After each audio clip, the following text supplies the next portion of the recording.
Thomas. I'm a cybersecurity architect living in the Netherlands. My favorite word is sun, because there's very little sun in the Netherlands except when it's summer, like now. It would be fresh, it would be exciting, it would be interesting. Build this course based thinking about pen testers that are curious, that like to tinker, that like to create their own tools, that like to break out of maybe traditional ways of doing things, that like to explore a little bit on the edges and the new developments and new areas. Very good question, but goes back to how we do pen testing in general. This is just a new set of tools, a new set of capabilities. It's not redefining the entire framework around pen testing. So we'll talk about ethics, we'll talk about the implications and some of the abuse cases that we're using or we're seeing. We'll also talk about why this technology is different and how it can expand certain areas like disinformation or phishing and what are the dangers with that. But ultimately, these are tools that can be used to provide and make organizations safer. So if you're proficient with the latest technologies and tools, there will always be good opportunities for you in the marketplace, and hopefully you will enjoy having a career within pen testing and not to look at any other possibilities elsewhere. And I think this is a great question that a lot of people is asking. We don't have a crystal ball, so we don't know for sure. But historically, the cybersecurity industry has been lacking talent. There's not been enough people that are needed consistently for the last 10 or plus years.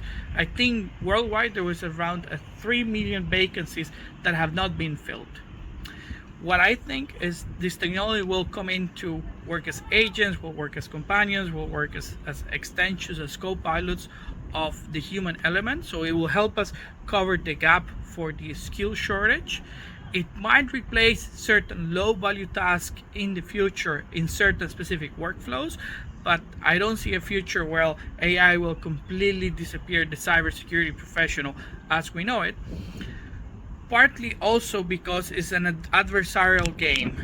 So if you were to replace your detection completely by an automated machine, your attackers would be able to get access to the same product and do adversary against that and find ways that the AI will not trigger. So you always need a certain component of scrutiny, a certain component of compliance, a certain component of trust, and we will need to find ways on how the team of AI agents will extend the capabilities of our professionals, architects, SOC analysts, pen testers, developers, and the IT community in general. It's a great question. It's a bit early to answer, but I think definitely things like critical thinking, creativity, soft skills, being able to coordinate different agents, being able to do debugging or correct action, high-level planning, high-level strategy will definitely help working together with AI. Definitely understanding the basics of the technology, the limitations of the technology, how it could be applied to certain areas would also be useful. I think challenges like misinformation, forensics, source of origin will definitely be a big topic in the future. So while this technology brings us a lot of new capabilities, it certainly brings a series of challenges. How can we start integrating ChatGPT into early childhood education? It's an interesting question. I think education is one of the areas that will be widely transformed because of generative AI. When I went to school, I could only ask questions to my teacher and to maybe my peers, but I couldn't ask questions to books, I couldn't ask questions to robots, I couldn't ask questions to toys.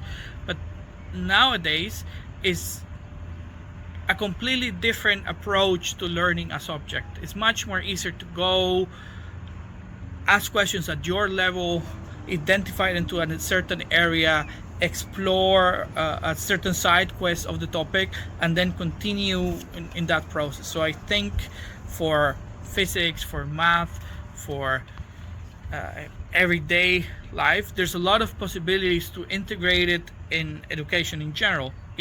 And compared to early education, it's very similar to magic.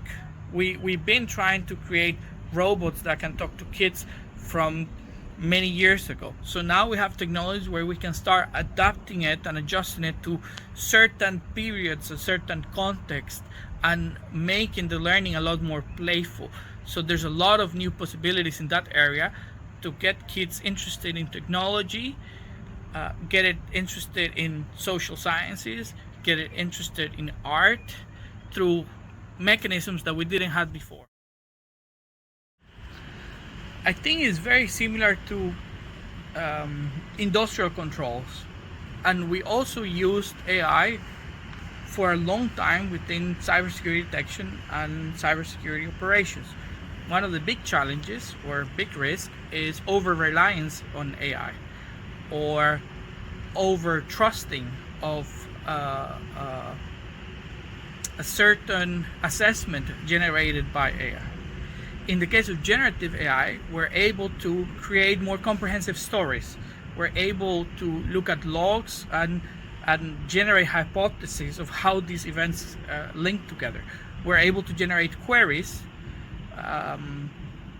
from a human prompt to search for certain events. And during that process, while you can speed it up, the human needs to stay in control and understand to a well level of degree what's happening, so it can continue to be critical, just like if it was working with another person that might be less skilled or more skilled depending on the area. But because of how we've been used to working with machinery and computers and technology in general, we are used to taking a calculator always correct. And in the case of generative AI technology, it's completely different. The technology by design is not always correct. So we will need to maintain a certain attitude to it. So one of the risks is how people get used in the culture to interacting with these new capabilities. For all the questions, I hope you found some interesting answers. I definitely had a lot of fun answering these, and hopefully we'll see you in the course. Thank you.